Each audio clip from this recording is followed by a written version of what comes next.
Hey guys, it is March 10th around 12 o'clock and today I have a pretty chill day. Yesterday was an unplanned off day because my lower back was pretty shot from deadlifts because I wasn't planning on deadlifting and then I did, so it kind of threw off my entire split. So today we're going to do back, biceps, and shoulders. I do already have a video up on my favorite back exercises, so I'll have a card for that, and I will have the shoulder portion of that video coming up either the first or the second week of April, so get excited for that. I know you guys really want to see some lower body footage as well for quads and hamstrings, so I'll try and film that sometime next month and maybe split it up or just do it in one video. You guys let me know what you want to see and I will do that for you guys, but it's going to be a very quick workout because traffic gets pretty crazy up in Towson around 2:30, 3 o'clock, and I need to drive down there. I'll drive up there, I don't know which way it is, to pick up a package that I have for some swimsuits. I'm watching Shameless. I'm on season 7 because I have a serious problem. This is episode 3. I've had people telling me for months to watch the show, so I thought I would finally actually get around to doing so. I watched the first season in like a couple days. I watched it, I think it might have actually taken a week. I think it was the week that I got the flu.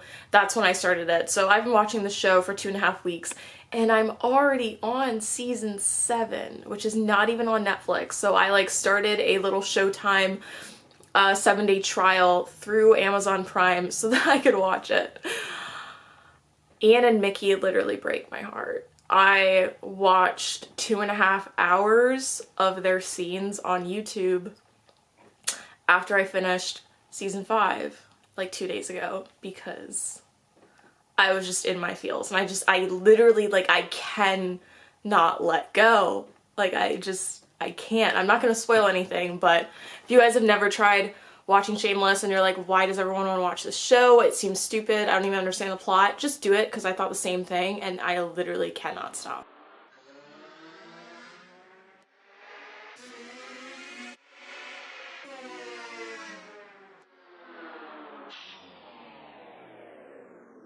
Worst. Motherfucker never loved her. Fucker never loved her. So I asked for some questions because I wanted to just throw a couple questions in this video so it's not so boring. You guys want to see day in the life? I'm gonna do one like during the school week so you guys can see what like a day in the life of like a college student is like, but this is basically just like a normal day. This is the type of stuff that I would do on the weekend pretty much. So someone asked, is pre-workout good for people that are trying to lose weight? And if so, what's the best kind? Pre-workout is just caffeine. So if you get it with beta-alanine, that's gonna give you that itchy, tingly feel. So if you don't enjoy that, lasts about 20 minutes into your workout, sometimes longer if you're not used to that amount.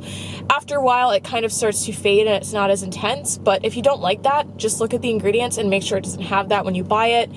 A lot of the non-stim ones don't have it at all, and they also don't have caffeine, hence non-stimulant, but they still give you a nice boost of energy. So my favorite pre-workouts are the High Volume by PE Science. That's a non-stim. I love the EVL pre-workout engine. That is really great. It has the itchy feeling, but it's not too much.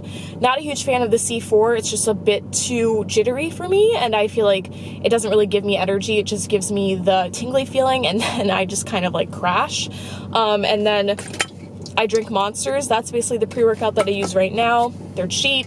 Pre-workout is not the greatest for you. Like, it really depends on the ingredients. Look at the ingredients, make sure they're not just putting a bunch of fillers in it. All you really need is caffeine, and then if you like beta-alanine, that's a great thing to get in it as well, but it's definitely not something that's necessary. You can get natural caffeine, which is a lot better for you than a bunch of chemicals, but myself, I don't really worry about that. I don't care that much. I really like Monster. I'm aware that it's bad for you. I have a lot of things that are bad for me. That's just life. So in terms of like diet wise, I wouldn't say it's like good or bad for working out. It's literally just caffeine. So if you guys are looking for something that's going to be more of like beneficial for fat loss but also has caffeine in it, I recommend getting maybe a fat burner. So those are going to be the thermogenics. They make you sweat a lot more. I wouldn't necessarily use it more for the fat burning purposes.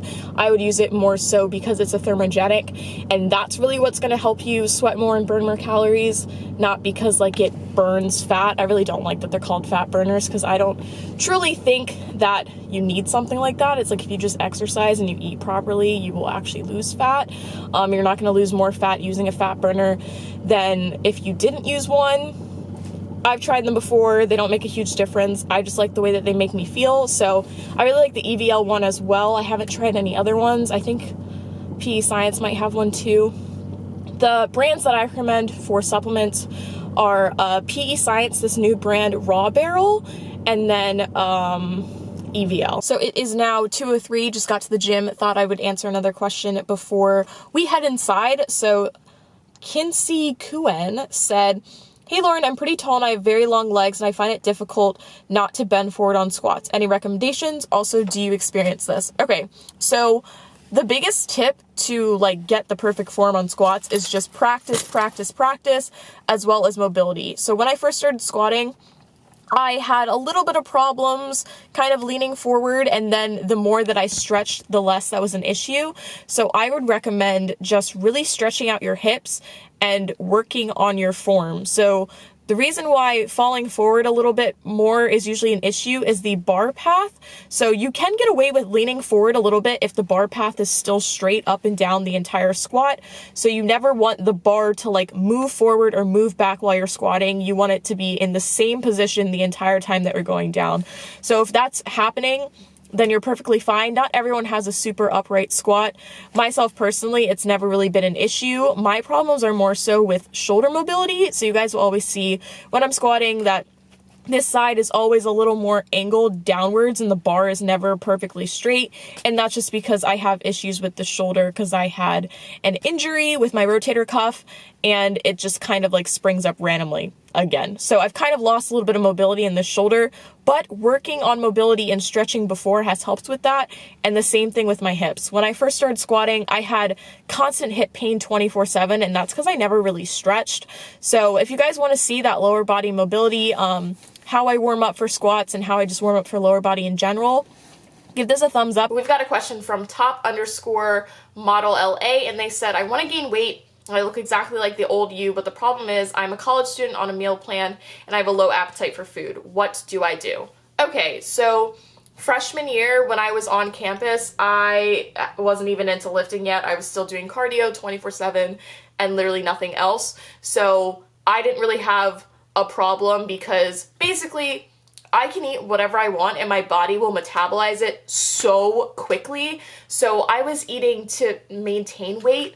So that was probably back then around like, I don't know, 1,600 calories to maintain. Now I need to have at least 2,100, 2,200 to maintain. So it was a little different back then, but I didn't have to eat as much food. I never struggled eating food because I wasn't trying to gain weight. So I was just eating like a normal amount, even with a small appetite.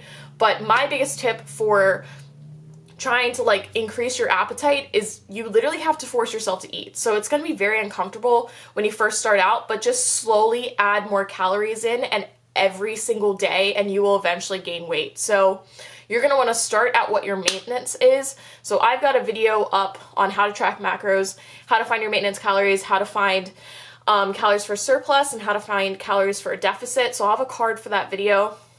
Check that out, find out what your maintenance calories are, start eating at that. You probably aren't, to be honest, because if you're really, really thin like me and you have a really fast metabolism and a small appetite, you're probably eating at maintenance, if not below. So start eating at maintenance and each week add 100 calories until you get up to what you need to be in at a surplus, and you won't even feel like you're forcing yourself to eat anymore. If you do it slowly, your body will adapt, you'll get used to the amount of food that you're consuming, and it won't be that big of a deal. The reason why people have issues is they try and just jump up like 600 calories, and your body literally cannot digest that much food, and you're not going to be hungry. Like, you're not going to have an appetite for that, because why would you? That's so much, 0 to 100.